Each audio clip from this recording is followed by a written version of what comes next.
Salut tout le monde, c'est Vince. Alors aujourd'hui, nouveau numéro spécial Cinéma Club consacré à un film d'un genre mais vachement bien, si je puis dire. Non, c'est vachement bien, à savoir les films de super-héros.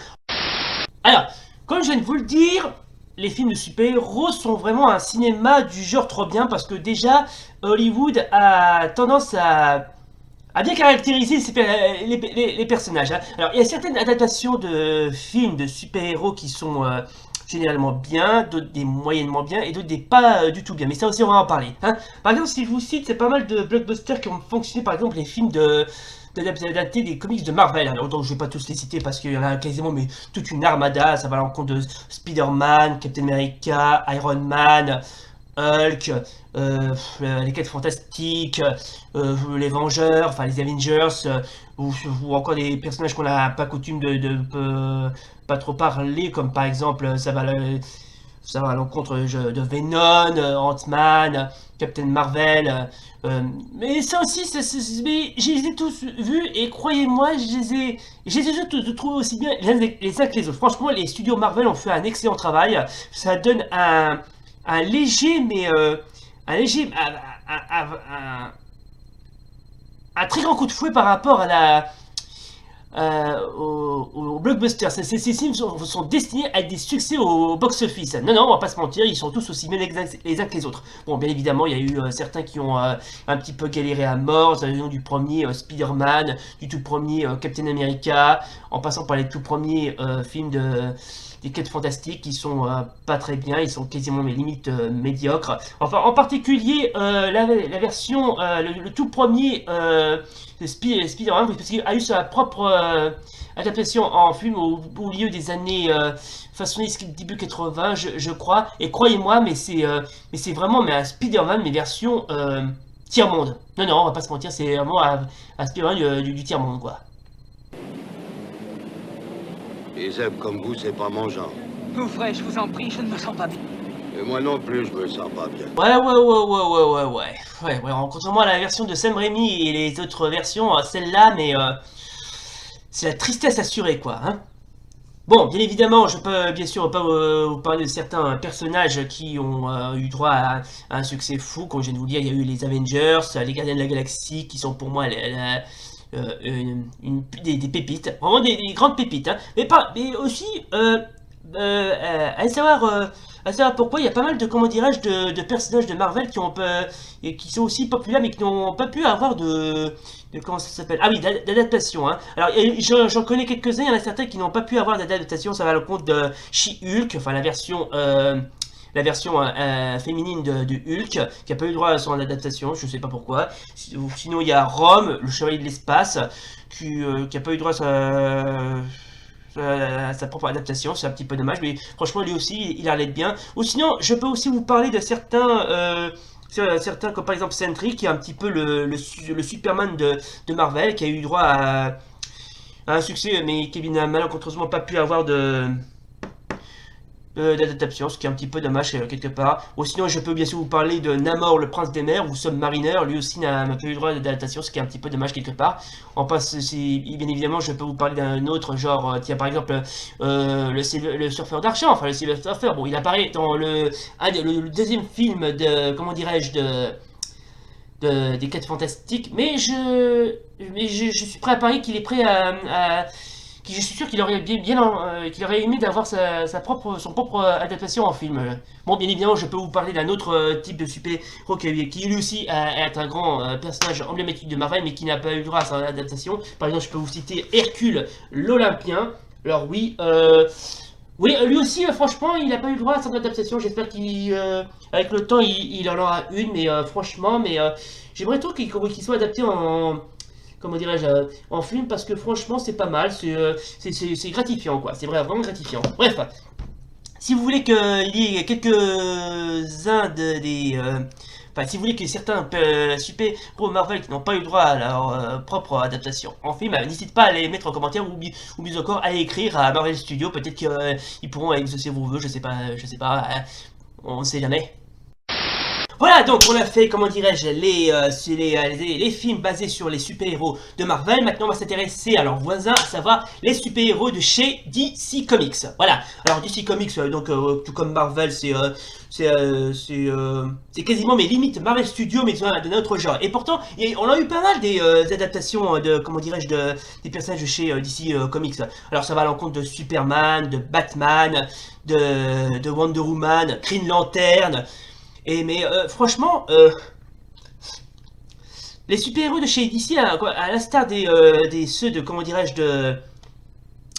de Marvel, eux aussi sont pas mal. Franchement, ils sont tous aussi bien. Bon, mis à part, si je vous cite certains films de Superman, notamment avec Christopher Reeves. Alors, autant les trois qui sont sortis aux alentours de la fin des débuts 70, début 80, le Superman 4, franchement, c'est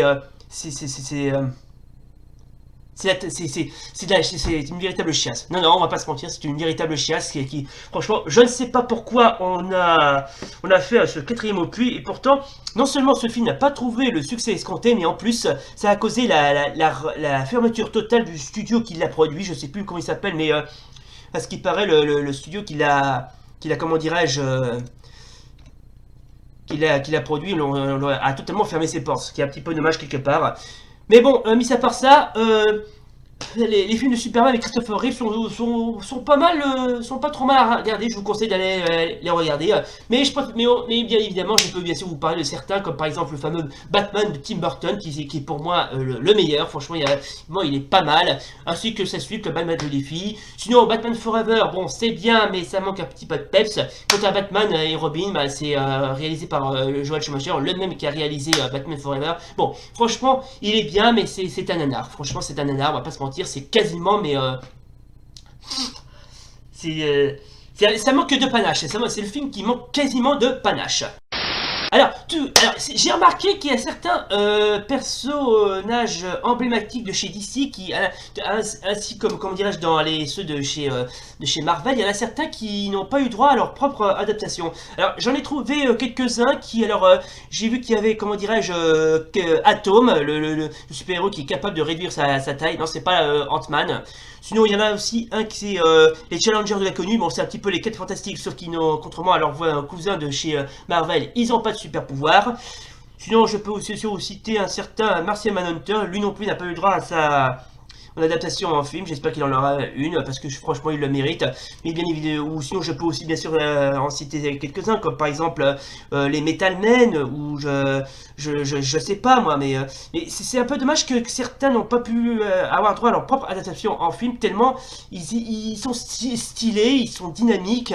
Bref, c'est quasiment les X-Men version robot. Sinon, je peux bien sûr vous parler de la Doom Patrol. Bon, je vais pas tous vous citer parce qu'il y a quasiment toute une ribambelle. Voilà, donc on va s'intéresser tout de suite à d'autres super-héros d'un autre genre, alors qui eux aussi n'ont pas eu droit à leur adaptation. Alors ce ne sont pas des super-héros de chez ni Marvel ni chez DC Comics, mais plutôt dans d'autres maisons d'édition, que ça va à l'encontre de Dark Horse, Image Comics, etc.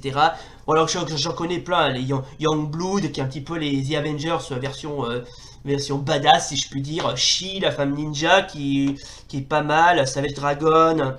Qu'est-ce qu'il y a d'autre encore que je peux vous citer? Monkey Man chez Dark Horse, qui ont aussi produit Hellboy. Voilà, donc on va s'intéresser tout de suite à d'autres super-héros qui ont quasiment d'une médiocrité, voire d'une débilité absolue. Bon, bien sûr, il y en a certains qui sont un petit peu des mockbusters, enfin des films de blockbusters un petit peu en bas budget. Alors, il y en a certains que je peux vous citer, par exemple, il y a certains Metal Man, qui est un petit peu un sous Iron Man, mais quasiment en bas budget. Ou encore, il y en a certains que j'ai trouvé, mais un petit peu, nul, mais limite haché. Par exemple, Captain Orgasmo, qui a été produit par les mecs qui ont fait la série South Park. Ou encore mieux, j'en ai trouvé un, c'est The Amazing Bulk. Alors, c'est croyable. Alors, ce film, franchement, c'est quasiment un incroyable Hulk, de couleur, mais en couleur violette. Et c'est de la merde.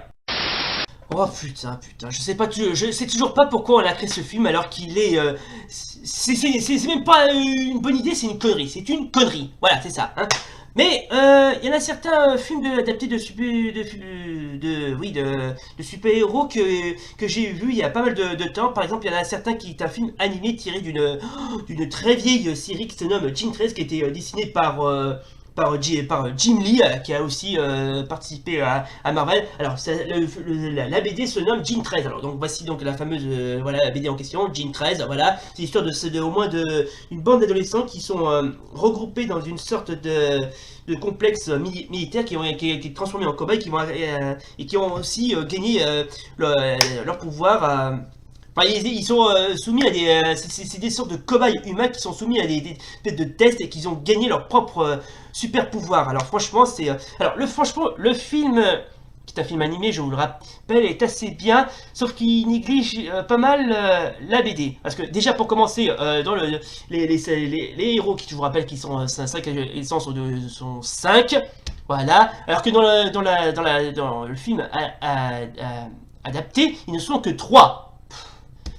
Et en plus, le scénario ne respecte pas très bien parce que dans le film, l'héroïne qui se nomme Caitlin Fairchild, alors dans le film animé, il a un frère, c'est un certain, comment dirais-je, ah oui, c'est Strachol, c'est lui là, c'est le méchant là, Strachol. Alors franchement, ils sont censés être frères et sœurs, sauf que malencontreusement, ce qui n'est strictement pas vrai, parce que l'héroïne n'a pas de frère, mais par contre, le mec qui s'appelle Strachol a une sœur, c'est Bliss, c'est la petite nana que l'on voit, qui se nomme Bliss, et ça c'est sa sœur, hein, c'est pas Caitlin, hein.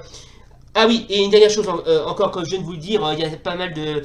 Les persos sont en général 5, il n'y en avait que 3. Alors les seuls qui manquent à l'appel, c'est Sarah Rainmaker, qui est une amérindienne, voilà, c'est celle-là, et un certain Bobby Robert Lane alias Burn Up, qui celui-là, lui il apparaît pas dans le film. Par contre, elle, l'amérindienne, elle apparaît, mais elle ne rejoint pas le groupe, je sais pas pourquoi. Bref, le film franchement est bien, mais... il néglige pas mal la BD, ce qui est vraiment dommage parce que franchement c'est un véritable gâchis total. C'est pas top quoi. Hein. Voilà donc je propose qu'on s'arrête là. Bon alors voilà, le bilan donc sur cette vidéo spéciale sur ces films de super-héros. Donc les films de super-héros c'est bien, les adaptations sont assez bien. Enfin encore faut-il que les adaptations respectent bien les licences. Si ça respecte pas les licences, ben c'est un gâchis total quoi. Bon bien évidemment il y en a certains que j'aurais pu vous citer ou tellement il y en a certains que je pourrais bien parce qu'il y a d'autres encore. Il y a Super Sonic Man, Super Néméré Norif, je sais pas comment on prononce, le fantôme, lui par contre, lui c'est pas vraiment un super héros, c'est plutôt un justicier, mais franchement il est bien, franchement il est bien adapté de la BD du même nom.